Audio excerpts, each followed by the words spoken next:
ब्राह्मण ने जमीन पर फेंक दिया। शंकर भगवान ने एक आना उठाया, जमीन पर फेंक दिया। राजा ने पूछा, ब्राह्मण देवता, ये मेरी मेहनत की कमाई का है, अपना है, मैंने अपना लाकर दिया है। राजन, तूने अपना लाकर दिया है तभी तो जमीन पर फेंका है, क्योंकि पुण्य की कमाई जब घर में आती है तो वृद्धि करती है। तेरी अपनी कमाई लाकर दी है ना तूने, बढ़ेगा।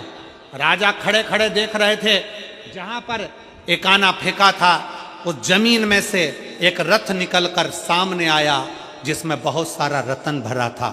रथ चले गया, दूसरा रथ निकला, तीसरा रथ निकला, चौथा रथ निकला, पांचवा रथ निकला, छठा रथ निकला, सातवां रथ निकला, आठवां रथ निकला, नवा रथ निकला। 9 रथों में धन भरा भरा निकलता गया, सामने खड़े होते चले गए। 10वें नंबर का रथ निकला, उसमें एक बच्चा रोता हुआ निकला। भगवान शंकर ने उस बच्चे को उठाकर राजा अज को दे दिया कि तेरी पुण्य की कमाई तूने मुझे दी है। ये 10वें नंबर के रथ में जो बच्चा निकला वो तेरा है।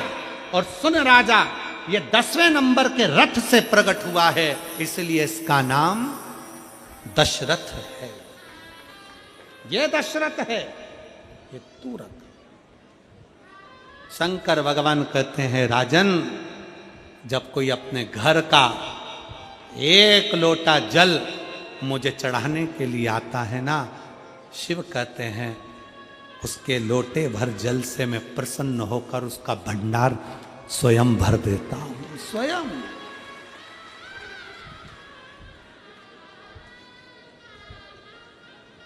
शिव है शंकर, वो साधारण नहीं है।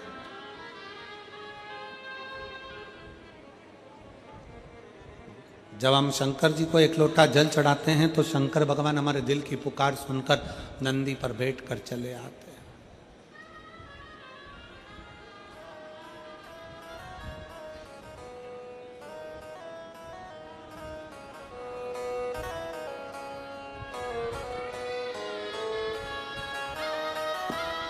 सुन के भक्तों की पुकार, होके नंदी पे सवार, काशी नगरी से आए हैं मेरे भोलेनाथ।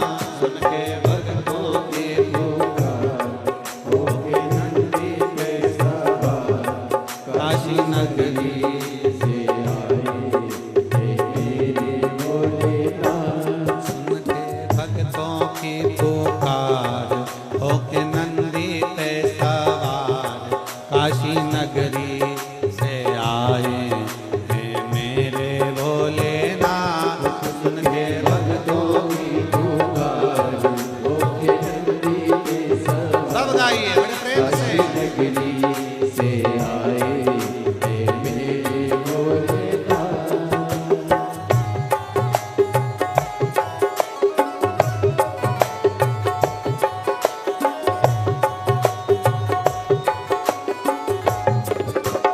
शंभो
चंदा।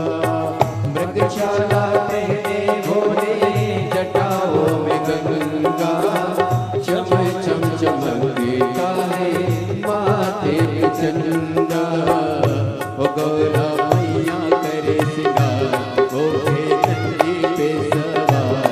काशी नगरी से आए हे मेरे भोलेनाथ। सुन के भक्तों की पुकार होके नंदी पे सवार। काशी नगरी से आए हे मेरे भोलेनाथ। सुन के भक्तों की पुकार होके नंदी पे सवार। काशी नगरी से आए हे मेरे भोलेनाथ। सुन के भक्तों की पुकार होके नंदी पे सवार। काशी नगरी से आए हे मेरे भोलेनाथ। काशी नगरी से आए हे मेरे भोलेनाथ। काशी नगरी से आए हे मेरे भोलेनाथ। काशी नगरी से आए हे मेरे भोलेनाथ। Are are Mahadev. अपने स्थान पर बैठकर भगवान शंकर से अपने मन के भाव बड़े दिल से बाबा को प्रार्थना करिए, हृदय से बाबा को विनय करिए, निवेदन करिए, दिल से बाबा को कहिए। बहुत दूर दूर से आप लोग आए हैं, 150-500 रुपये खर्च कर कर आए हैं। बाबा को अपना मन का भाव अवश्य व्यक्त करें और दिल से प्रार्थना करें। साथ में बोलिएगा, बैठकर बोलिएगा, हृदय से बोलिएगा। आपकी आवाज हम तक पहुंचे, हमारी और आपकी आवाज देवादिदेव महादेव तक पहुंचे। दिल से प्रार्थना करें।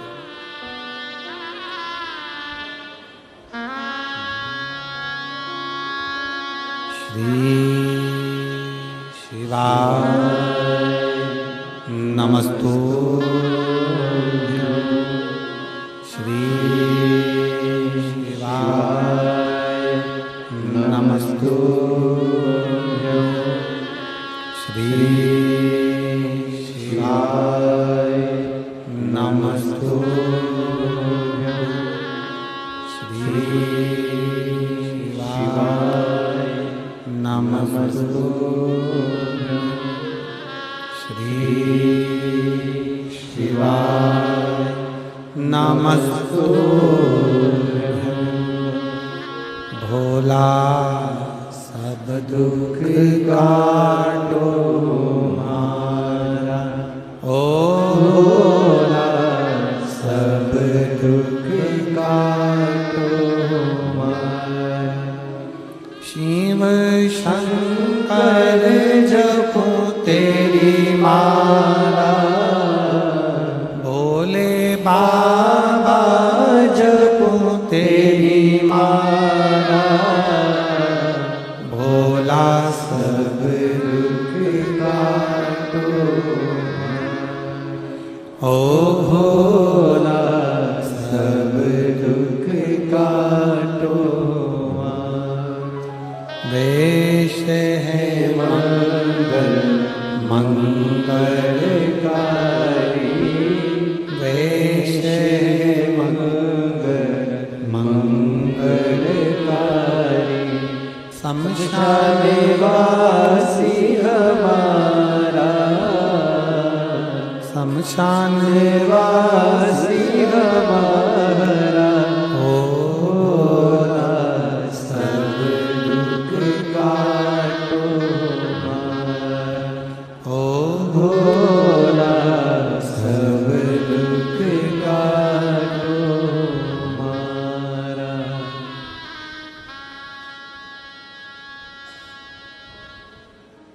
भगवान देवादिदेव महादेव शिव का पवित्र चरित्र कह रहा है।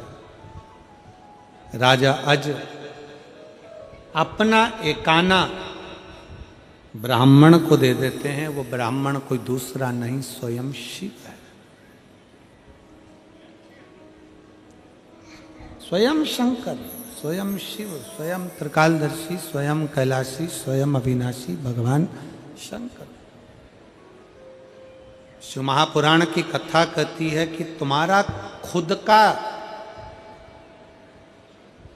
स्वयं का अगर एक चावल का दाना भी है ना भगवान को देने के लिए, तो भगवान उसको स्वीकार करता।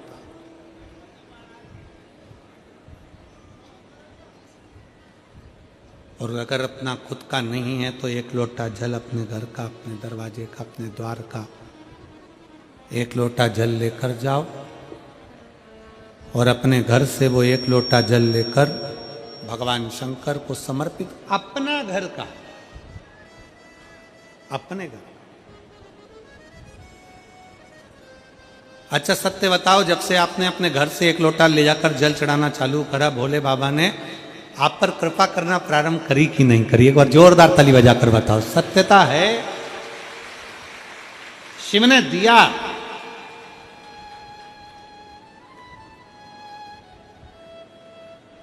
आप भगवान शंकर के मंदिर जाना प्रारंभ करें, शिव जी को एक लोटा जल चढ़ाना प्रारंभ करा, शंकर जी के दरवाजे जाना प्रारंभ करा, भगवान शंकर ने आपकी झोली भरना, आपके ऊपर करुणा करना, आप पे कृपा करना, आप पे दया करना प्रारंभ कर।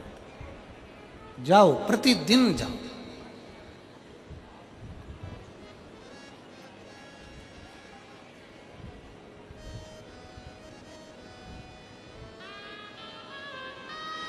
पार्वती जी ने भगवान शंकर की भक्ति करी, और माता पार्वती जी ने जब भगवान शंकर की भक्ति करी, शिव की आराधना करी, शिव की स्तुति करी,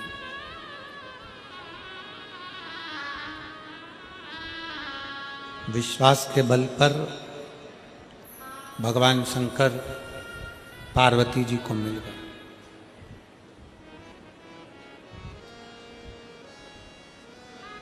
पार्वती जी शिव जी के साथ ब्याह गई।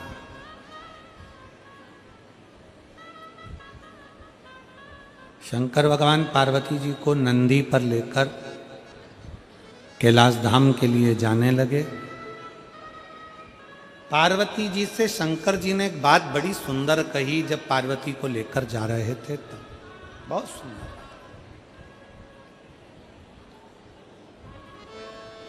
और जितनी मेरी बेटियां बैठी हैं, जितने मेरे बेटे बैठे हैं, वो भी इस बात का स्मरण रहे।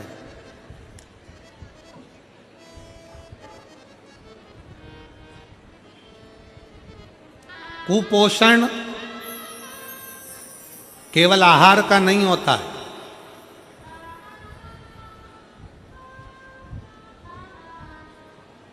कुपोषण केवल आहार का नहीं होता, कुपोषण संस्कार का भी होता है। आहार का कुपोषण होता है तो शरीर बिगड़ जाता है, और संस्कार का कुपोषण होता है तो समाज बिगड़ जाता है।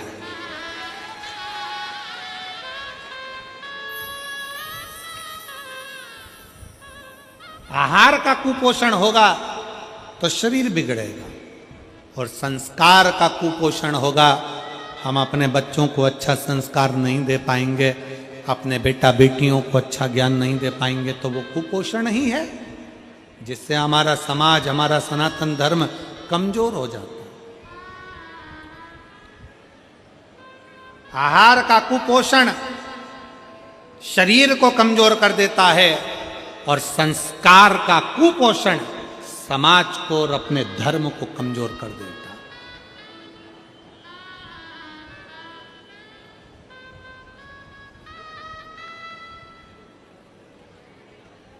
समाज को मजबूत बनाने के लिए, धर्म को मजबूत बनाने के लिए संस्कारों का पोषण होना जरूरी है।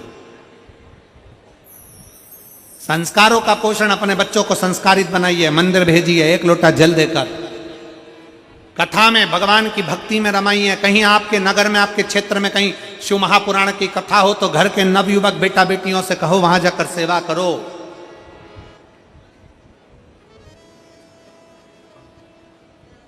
और मैं श्री कमल देवांगन जी को इस चीज के लिए धन्यवाद दूंगा, और यहाँ की समिति को धन्यवाद दूंगा। इस रायपुर की इस कथा समिति को धन्यवाद देता हूं।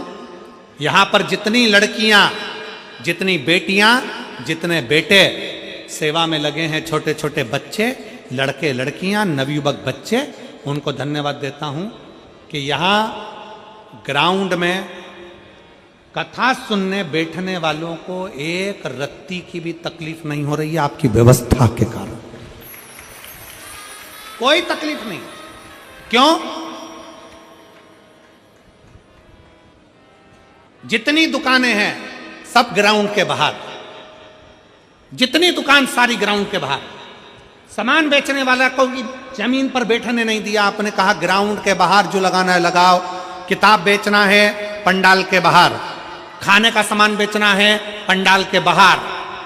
यहां बेचने का काम नहीं होगा। और पूरे ग्राउंड में तुमने एक भी दुकान नहीं लगने दी तो बैठने वालों को भी तकलीफ नहीं हो रही, और सामान, चेन, मंगलसूत्र कुछ नहीं कट रहा और आराम से कथा चल रही।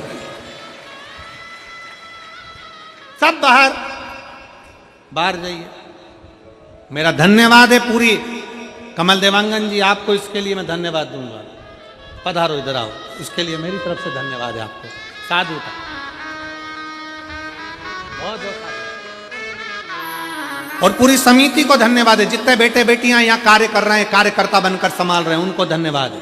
ऐसी व्यवस्था होना चाहिए कि जिस ग्राउंड में कथा हो उस ग्राउंड में बेचने का सामान बाहर अलग से व्यवस्था करी जाए, रोडों पर व्यवस्था करी जाए, अलग व्यवस्था करी जाए, जिससे बैठने वालों को भी तकलीफ नहीं हो, चलने फिरने वालों को भी तकलीफ नहीं हो, किसी को गिरे नहीं, पड़े नहीं, कोई तकलीफ ना हो और आराम से भगवान की कथा चलती रहे। उसके लिए मैं संपूर्ण रायपुर वासियों को बहुत बहुत धन्यवाद देता हूं। साधुता आपको।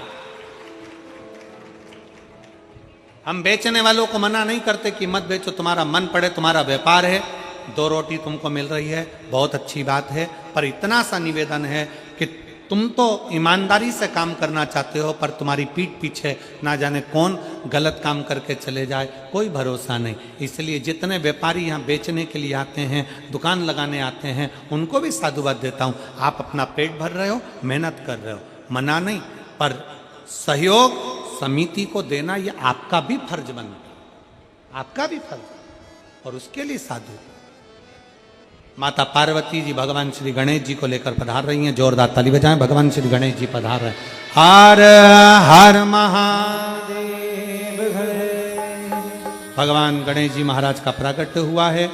बहुत सारी कथाओं का क्रम अपन कल हम लेंगे। कल प्रदोष भी है।